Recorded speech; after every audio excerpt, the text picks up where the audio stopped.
Once upon a time, a cunning and narcissistic fox lived in a dense forest. She deceived everyone, so none of the animals trusted her and did not want to be friends with her. Soon the fox got tired of being alone, and she invited her neighbor Crane to dinner. At first, the crane refused, remembering that the fox cannot be trusted. But the fox convinced him, saying that except for him, none of the animals wants to be friends with her. And most importantly, the fox invited him to become best friends. Crane was glad of this invitation, and after a while went to visit. The fox's soup was very aromatic. After setting the table, she sprinkled the food into large plates. The fox invited the crane to the table, and began to eat her soup with pleasure. But the crane couldn't taste it out of such a flat dish. He unsuccessfully banged his beak on the plate, and in the end remained hungry. The crane was upset, thinking that the fox was very inattentive to him. But he was a guest at her house, so he did not say anything about his resentment. Meanwhile, the fox finished the soup to the last drop. Seeing that the crane was about to leave, she asked in disbelief if he liked the dinner. No. The crane politely said goodbye, and went home hungry and upset. After a while, the crane decided to teach the fox a good lesson. He went to his girlfriend, and politely invited her to dinner. Lisa was very happy with the offer and agreed. Having prepared dinner, the crane took out 2 tall and narrow jugs for himself and the fox. He set the table, and put the food in the jugs. By this time the fox had come.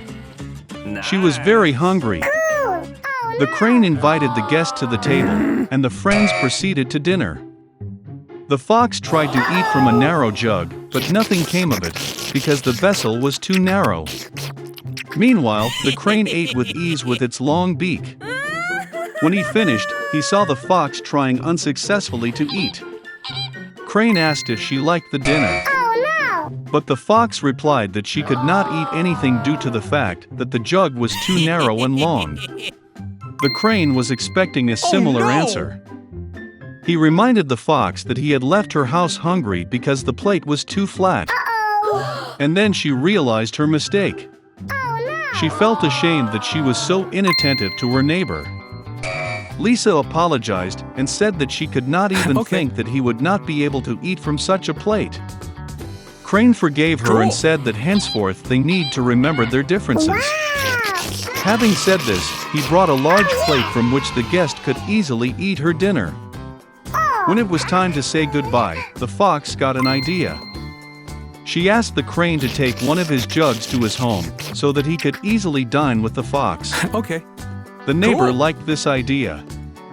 He praised the fox, saying that if she uses her cunning and ingenuity for good deeds, she will have many friends. The fox and the crane laughed merrily. They have been best friends ever since. After some time, the crane came to say goodbye to its neighbor before heading to warmer lands.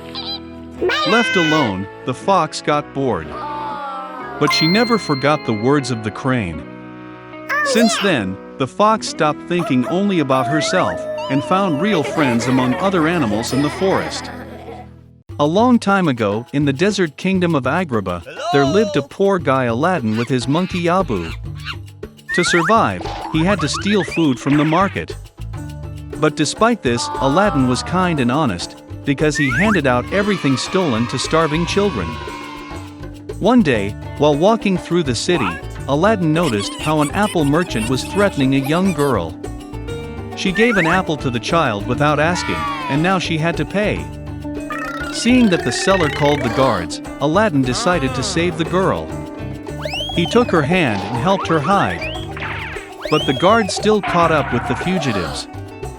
And it turned out that the girl Aladdin saved was Princess Jasmine. The guards imprisoned the guy in a dungeon. That same night, the evil advisor of the Sultan Jafar made his way to his cell. He promised untold riches if Aladdin helped him get him a magic lamp from the Cave of Wonders. And Aladdin agreed. Jafar took the guy with the monkey to the cave, but in front of the entrance forbade him to touch anything except the lamp. In the cave, Aladdin found a magic carpet and a lamp. But Abu could not stand the prohibition and touched one of the rubies. The cave began to collapse. Then the magic carpet caught them and flew away to the ruins of the ruined castle. Aladdin looked for a long time at the lamp that he had brought with him from the Cave of Wonders. She was very dusty. When Aladdin wiped the lamp with his hand, Jinn burst out of it. He announced to Aladdin that he had been in the lamp for many years, and for his salvation he could fulfill any 3 wishes. Aladdin promised to use only 2 wishes, and the third to free Jinn from the lamp forever. Looking at the stars, Aladdin remembered the princess. He fell in love with Jasmine, but an ordinary thief could not impress the princess. Then Aladdin spent his first wish to become a prince. Arriving at the palace to the Sultan, Aladdin in the guise of a prince tried to win the heart of Jasmine. But the princess was adamant, because she had long fallen in love with the commoner who saved her at the bazaar. Meanwhile, Jafar noticed the false prince in the palace. The evil advisor tricked the guy into the tower, and with threats began to elicit where the magic lamp was. No. Receiving no answer, Jafar pushed him from the high tower into the sea. Suddenly, Abu flew in with a lamp on the rug, and Aladdin managed to rub it. Then Jinn appeared and saved them, thereby using the second wish. Back at the palace, Aladdin told the Sultan that Jafar is an evil wizard who is about to betray the kingdom. The Sultan arrested his advisor, but under cover of night the sorcerer managed to get out of the dungeon. He made his way into Aladdin's chambers and stole the lamp, becoming Jinn's new owner. Jafar spent his first desire to become a sultan.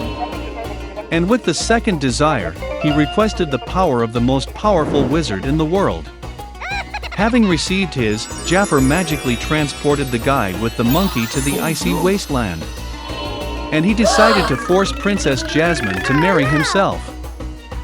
While the wedding ceremony was going on, the magic carpet found out where Aladdin and Abu were, and then returned them to the castle. Seeing Jafar, Aladdin began to tease him, calling him the second in power after Jinn. Then an angry Jafar spent his last wish to become an almighty genie. Turning into a genie, Jafar suddenly became a slave to the lamp himself. Weakening, he promised Aladdin revenge. But before he could finish his curses, the lamp pulled him inside. Jinn carried Jafar's lamp to the Cave of Wonders, and order was restored to the kingdom. Aladdin decided to keep his promise, so he spent his third wish to free Jinn from the lamp forever. And the Sultan, who saw that Aladdin and Jasmine were in love, allowed them to get married. And they lived happily ever after, and the kingdom of Agrabah only prospered over the years.